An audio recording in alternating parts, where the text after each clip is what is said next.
Welcome to another episode of The Candid Savage.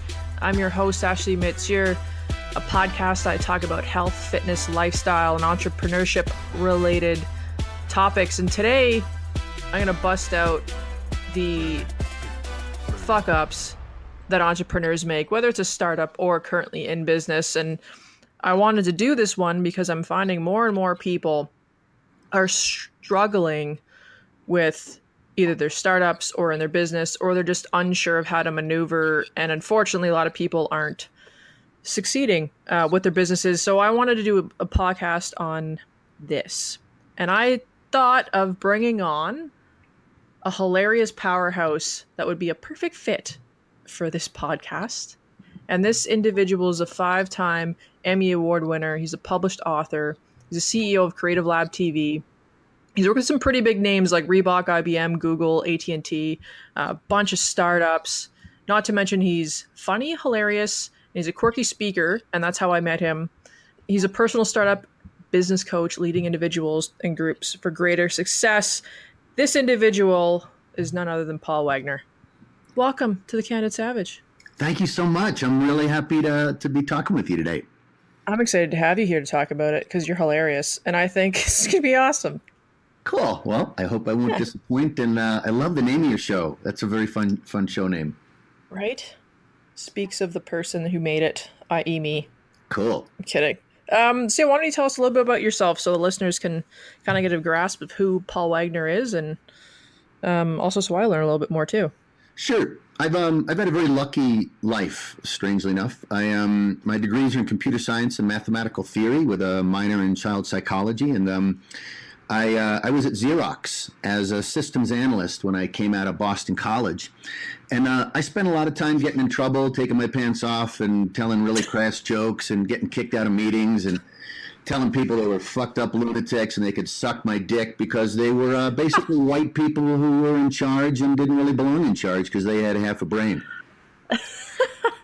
So at some point, it's a kind of a funny little story.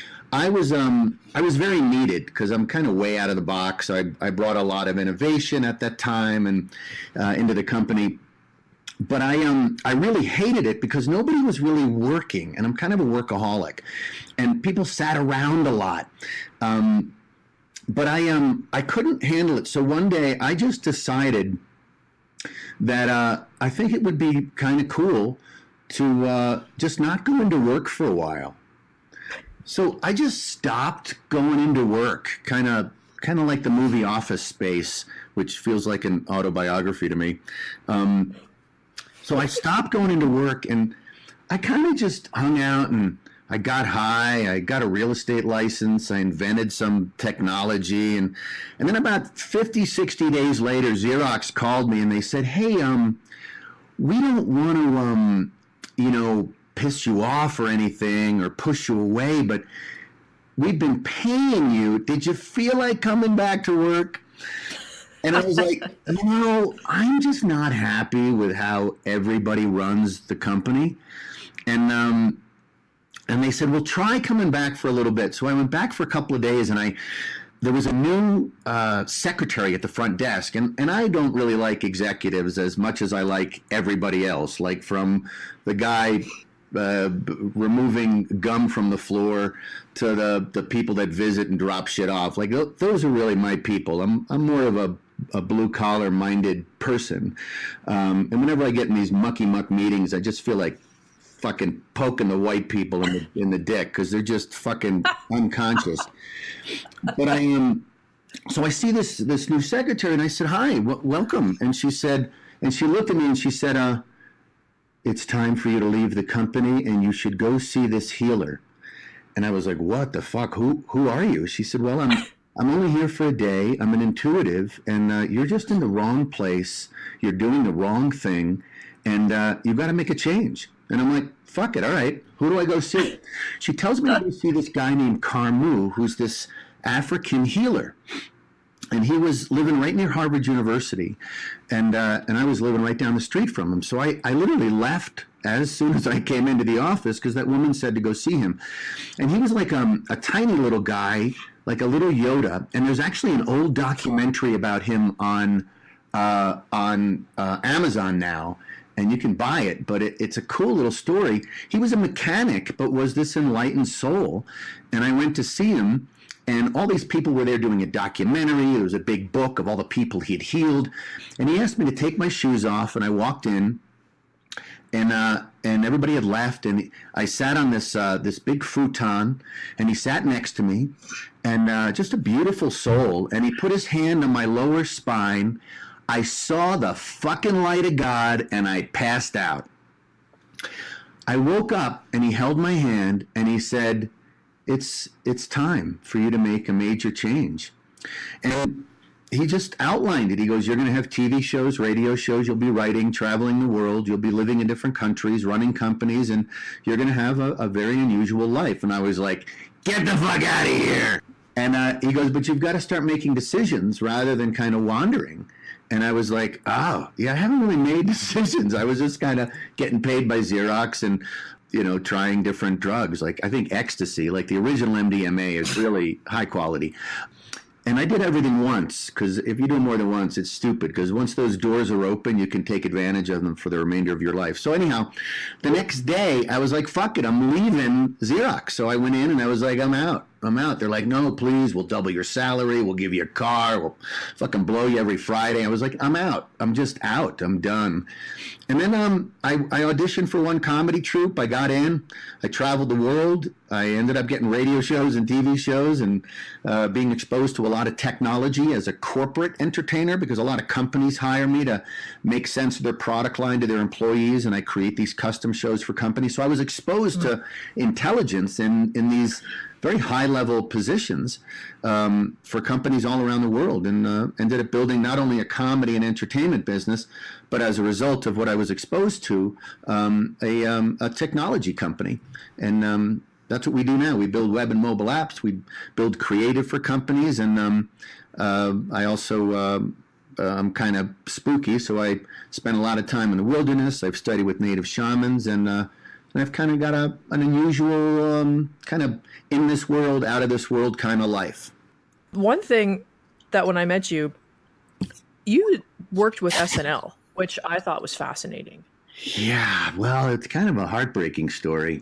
Oh. I was on SNL once, and it was a really cool experience, a lot of auditions, and then they keep an eye on you, and then they get to know you a little bit. And I had gone through, 9 auditions, and that's when Will Ferrell was being vetted for the show. And anyhow, I didn't make it after months of auditioning and preparations, and then I just kind of hid in my closet for a year because it was fucking devastating.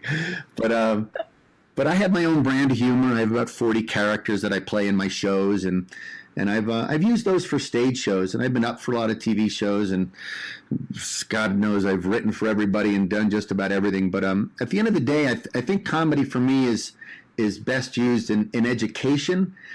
And I've had shows at the Edinburgh Festival, and I've toured 20 countries with one-man shows that I've done. But I think I'm happiest not in comedy clubs, but on stages where I can also educate, and that's where I ended up focusing.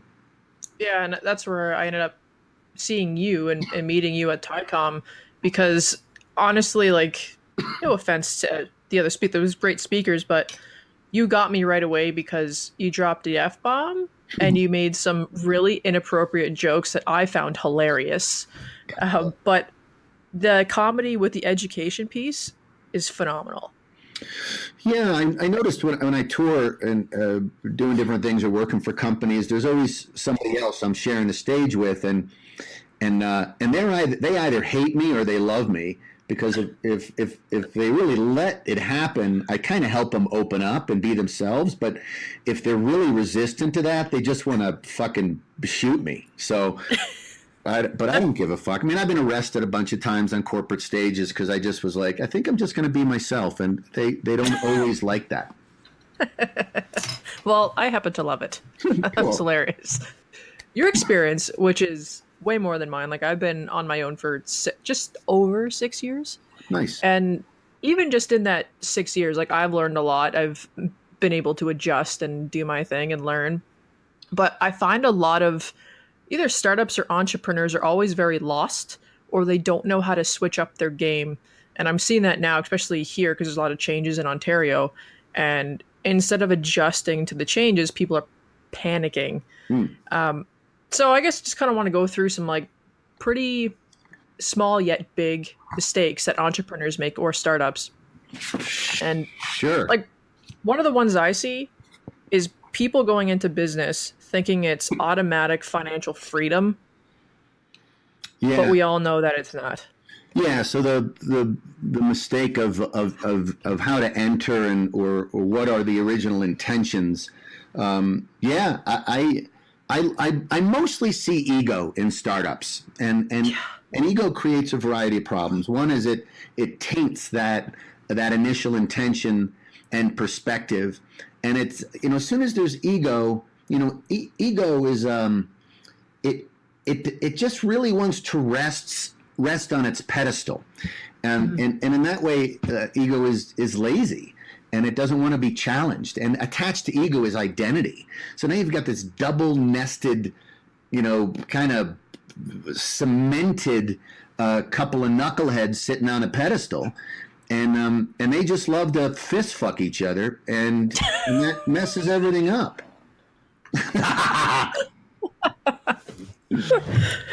No, I agree.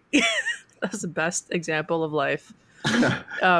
But yeah, like ego is, you can see it everywhere. You see it with, like I see it with entrepreneurs, or even just people in positions that think their shit doesn't stink.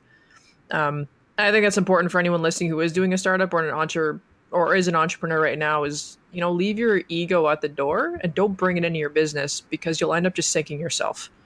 And creating connections with an ego is pretty fucking hard.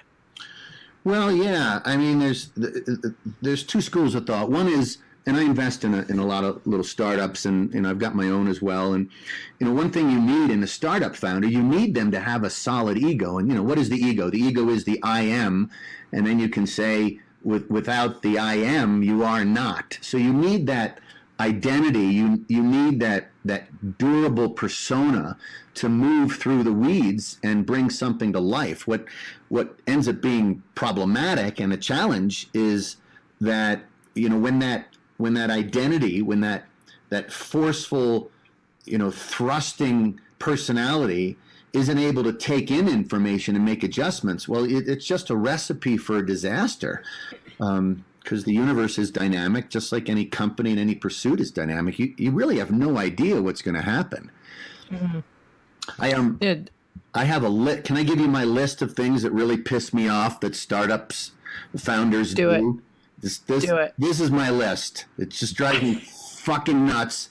And I've invested in these people. I've funded them. I've helped them. And still, they just love to kind of put aloe vera gel around their fucking head and shove it up their ass. And they do this stuff all the fucking time. Drives me nuts. First thing they do is they sign 2-year office leases and buy matching furniture. Go fuck yourself. They quickly hire employees like they're about to start the brand new fucking Apple campus.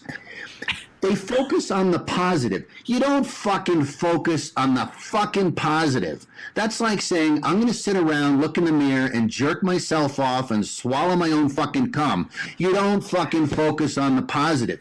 You have a positive attitude.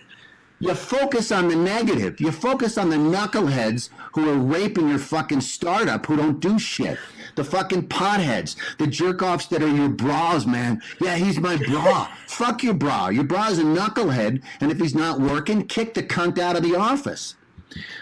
Broadcast company plans to anybody with a pulse. They're like so fucking filled with their own semen. They're like, oh yeah, we're going to be doing the following 7 things in the following 3 months, and then after that we're going to do A, B, and C. Well, dude, you just fucking gave away your secret sauce. Fucking get a hobby. Write in your journal. They ignore mentors and advisors as if we're diaper-wearing knuckleheads on the verge of death. Yeah, we're older people, but you don't ignore fucking smarter people. They fight to remain CEO when clearly they can barely hold down a job as a clerk in the fucking mailroom. Some founders should just be founders. Invite them to the cocktail parties, give them 12% of the company, but they shouldn't be a part of the company. They got to get out of it. They keep all these different people around because they feel bad. They don't want to I don't want to fire Timmy because, Timmy, his mom died, or Timmy, he's got some problems because he's got, he's got this acne, or he's got this personality. Fuck him. Put him in an institution. What do you fucking care? You've got to invest your money. You've got integrity that you've got to follow through on. You made promises. Fuck your knucklehead friends. They buy everybody on the team new computers. That's just insanity. They believe their own delusions, and they don't let in new information. They expect the company's recently developed product to immediately deliver company-sustaining revenue. This drives me crazy. It's like, no, you launched a product. You know what that means? That means you've got 10% of the work done. Forget about it. Your company's not going to be sustaining. And the biggest thing, that I see is that these knucklehead founders, they assume that customers will just miraculously appear. Oh, well, I came up with the idea. It's divinely inspired. And I know customers are just going to show up. Well, guess what, dude? Drop the meds or double them because you're in trouble. If you don't have customers, you don't have a company. Those are the things that piss me off. I couldn't tell. Couldn't tell at all. What are the other ones with, well, obviously egos, as we were talking about, and doing stupid shit, is these new entrepreneurs or startups, again, going back to the financial thing, is just going out and buying fancy cars, fancy watches, and trying to impress people by being like, look at me, I'm 2 months in business and I have all this swag. Yeah. And this is the dumbest thing. Kind of like the furniture thing you were talking about.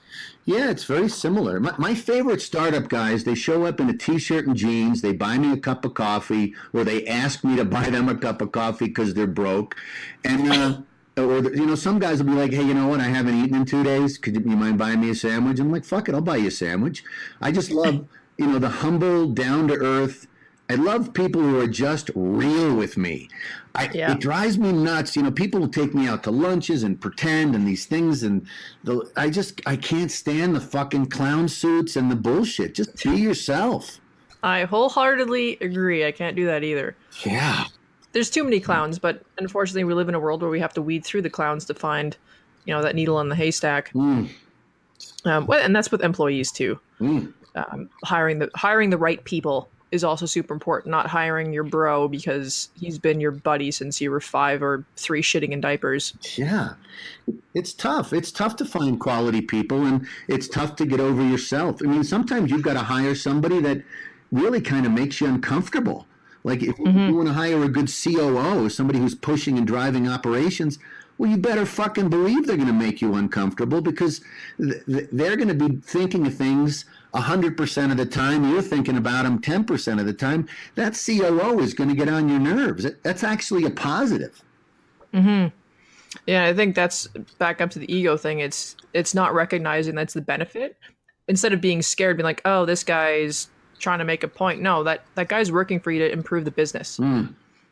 So leaving the ego, the negative ego, I should say, out the door and just be open to shit. And that's another thing I think a lot of people aren't open to is thinking outside the box with other people. And one of the big things I'm finding is social media and new entrepreneurs, especially the ones that are like 40 plus, coming into the game, but not knowing how to utilize social media and thinking it's just a fucking waste of time. Social media is huge. I mean, you can, if you don't agree, let me know. But I think social media is huge on various platforms.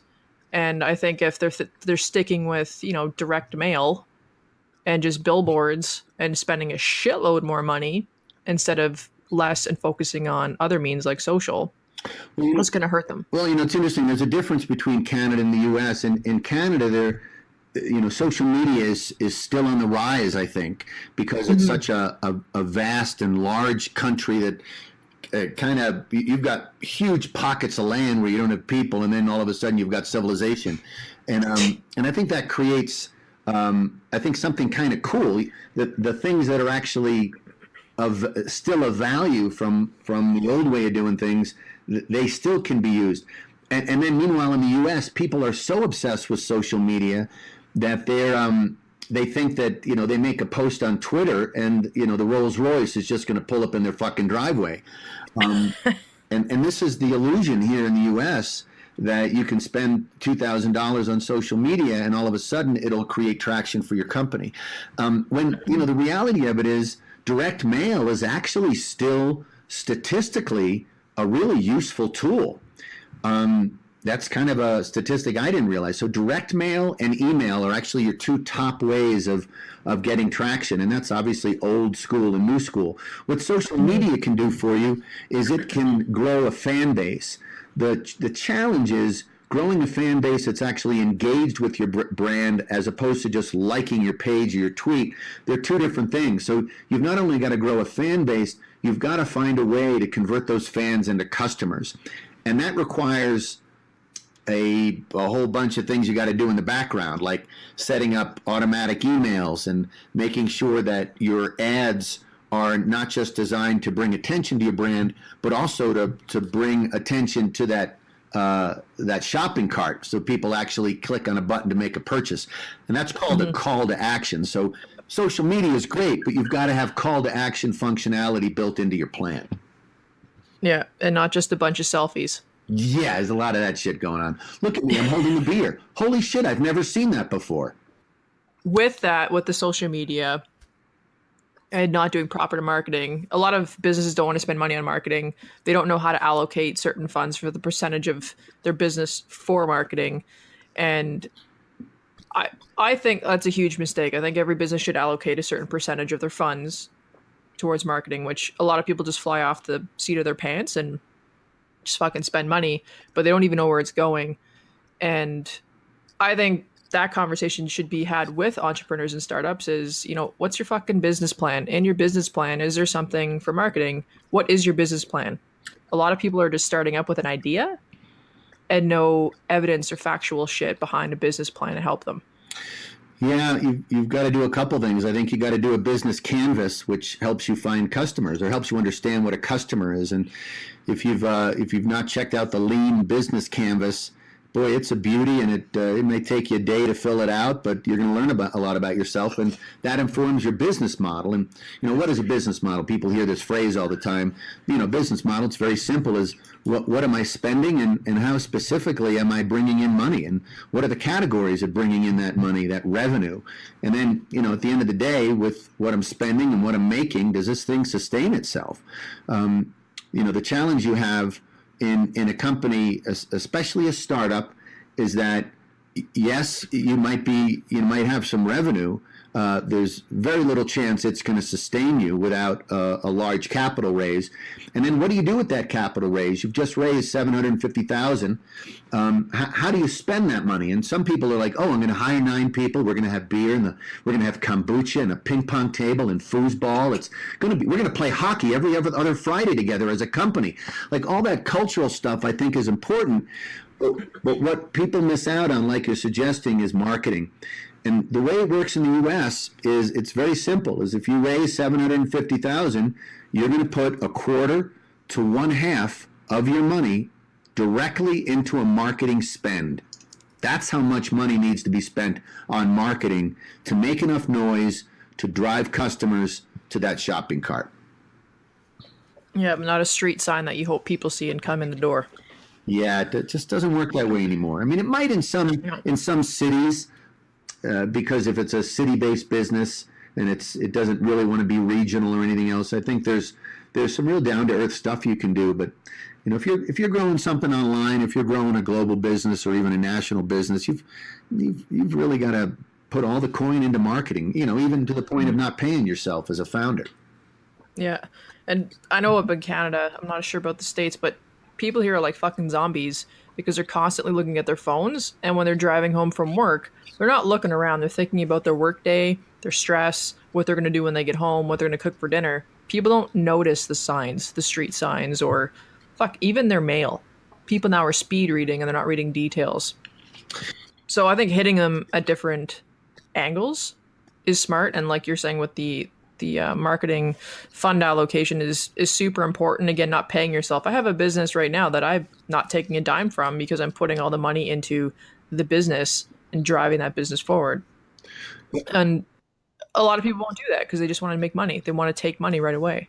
Yeah, you can. Whenever I invest in these little companies, I actually set a lot of parameters. I'm like, look, you're not going to pay yourself for 6 months. Here, I'll help you get a job somewhere else, and we're going to grow this thing. And eventually, if you're paid, you'll make maybe 2,000 a month. But that's not to be seen yet because we don't know if the company can even sustain itself.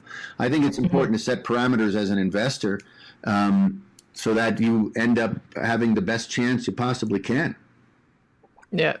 And recognizing for you startups out there or new entrepreneurs or whatever, is that becoming an entrepreneur, your own boss, doesn't mean that you can take 5 days off out of the week. You're going to be fucking working every day, and you might as well put a bed in your business.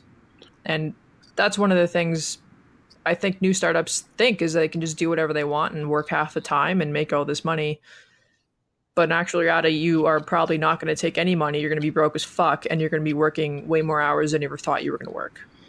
Yeah, if you're doing it right, that's all you're thinking about. It's just a focus all day long, all night long, on your startup, your bottom line. What do you have to do next? So what are some tips from yourself that you would typically give either a new business starting up, whether it's a franchise or not, or startup or whatever? What kind of tips would you sit down with a new entrepreneur and give them? It's funny you should suggest that idea. I do have a list called the 16 things that I'd like newly funded founders to do so they become rock stars. Well, shit. Everyone listen up. Shall I share? You should share. Cool. So the reason I got all these ideas is not because I just sit around, trying to think of what might be interesting. So none of these are really made up. They're because I've gotten my fucking dick chopped off in different companies, and I've gotten my ass kicked. So everything I write about in my book, Startup Confidential, everything in there and everything I'm sharing here today is because I literally have gotten the living fucking hell kicked out of me, and it's been painful, it's hard, it's been devastating, but I was able to turn it into education, because otherwise I would just sit around and plan out how I would break somebody's legs. So these are the top 16 things that newly funded founders should do so they become rock stars. The first thing is networking intelligently, always stretching to engage people smarter and more powerful than yourself. If you're sitting around hanging out with your buddies all the time, there's no up-leveling. There's no uplifting relationship that can help you escalate and move to a different group or move to a different level. Number 15 is spend more time worrying than partying. A big part of the culture in this world really is alcohol. Alcohol is sugar. Sugar causes cancer. It also negatively affects the brain. If you're drinking, to me, I think if you're having more than one drink a week, I think you're a fucking idiot. You're wasting your life. You're hurting your body. You're killing brain cells. And you're a fucking douchebag. So I monitor that in my startups. If I see people drinking a lot, I'm like, hey, I'm out. I'm just out. You want to have a fucking social life? Have a great time. I want to build a company. Number 14, work hard on building real products and real businesses versus pursuing investors. A lot of these startups come out of the gate and they're like, oh, I built my 20-slide presentation, my 15-slide presentation. I show CAC, I show LTV, I've got my 4 years of growth, I've shown everything. And then when you ask them, so have you created something? Oh, no, that's why I'm raising money. Well, you know what? Nobody's going to give you any fucking money unless you build something. So build something. Number 13, they assemble strong co-founder teams, which drastically increase their chances of success. Again, get rid of the knuckleheads, bring in quality people. 12, wait a few weeks before spending money after you get funded. Kick the crap out of yourself and your plans. Ask advisors what you should do. And when you're talking to these advisors, you beg them to guide you through initial decisions. It's those first 20 or 30 key decisions that will drive the next year of your company. So you get that money, take a deep breath, just relax, don't spend it. Make a plan of spending. Even outside of your business model, you don't have to jump into hiring everybody. Take a deep breath. And number 10, I say only hire 1 or 2 part-time contractors at the start. Don't get into having to employ people because it's a pain in the ass to get rid of them. just hire some contractors, see what you got. You also want to remain completely, insanely tenacious and competitive. If you're sleeping 6 or 7 hours a night, you're not working hard enough.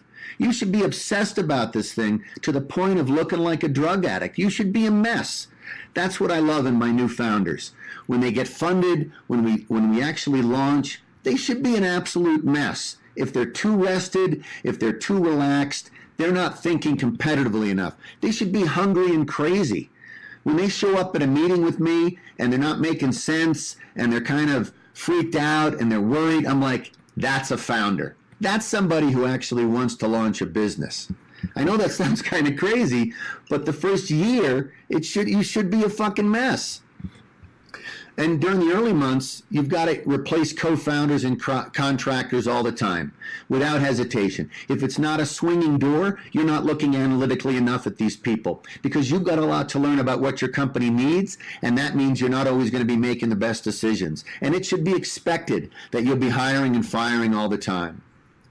And it's important, as you're growing this company, to be completely honest and transparent. You want to be completely open with your employees. You don't want to pretend that you've got 3 years of funding in the bank. When you're hiring people, you say, look, I've got enough money to pay you for 9 months or 12 months or 6 months. Be upfront with people. I was working with a mediation company here in Colorado, a bunch of fucking cunts. They lied to their employees saying, oh, we're fully funded, we're okay. They hired people, not letting them know that there was a limit to their money. They hurt people. So be straight with people. Number 6 on my list is you hire a fractional CFO. A fractional CFO means just a part-time numbers guy. You don't got to hire a full-time CFO or a full-time accountant. Keep it simple. Run your own spreadsheet. Have people write checks for you if you got more than 10 people. Otherwise, do it all yourself and have a CFO give you feedback on your model. Your model is always changing because you're always learning.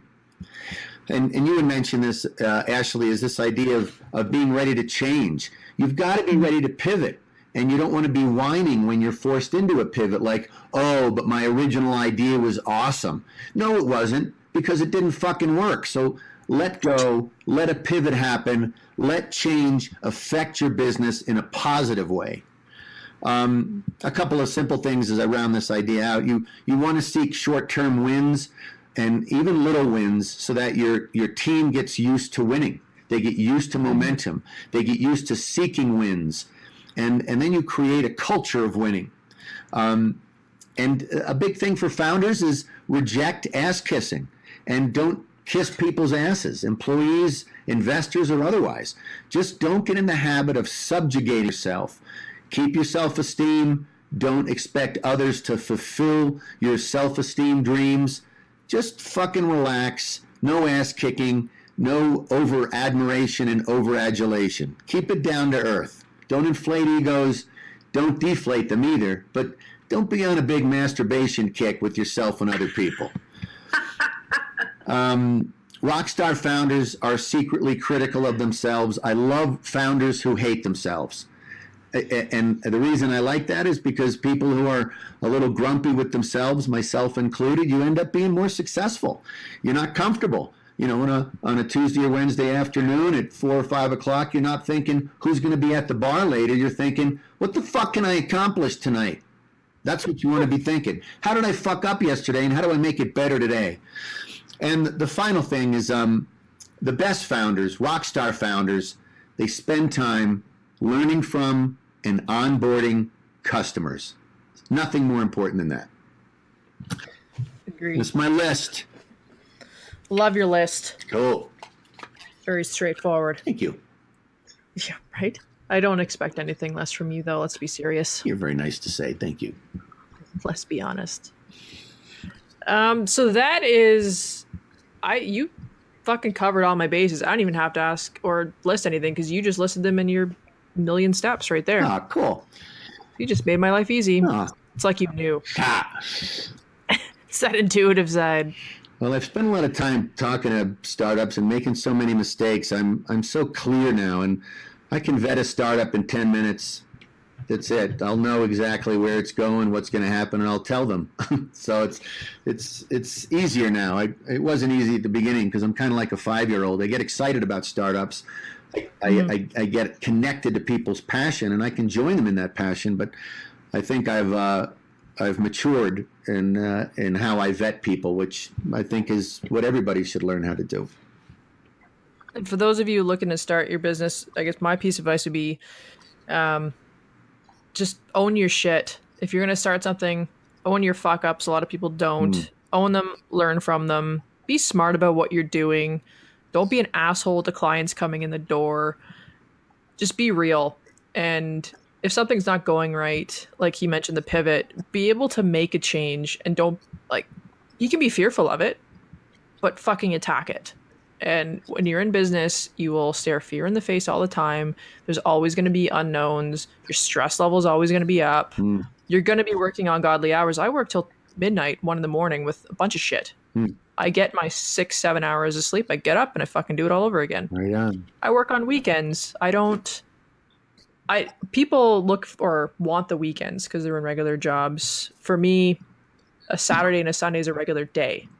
And I think that's important for entrepreneurs to know, is you're not going to have a Monday to Friday.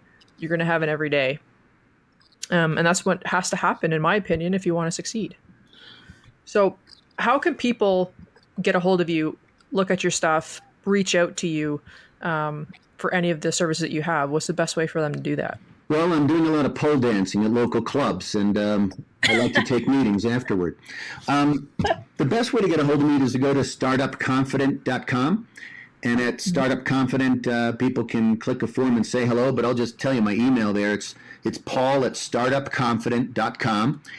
And they can also buy my book for either a hardcover or a digital copy on Amazon, or you can email me and I can sell it to you that way as well. But yeah, startupconfident.com is where I help a lot of startups and where I consider either investing, or oftentimes I provide technology for technology startups, where we do like a crazy deal where they get like a 60% or 65% discount, and then I own equity as well.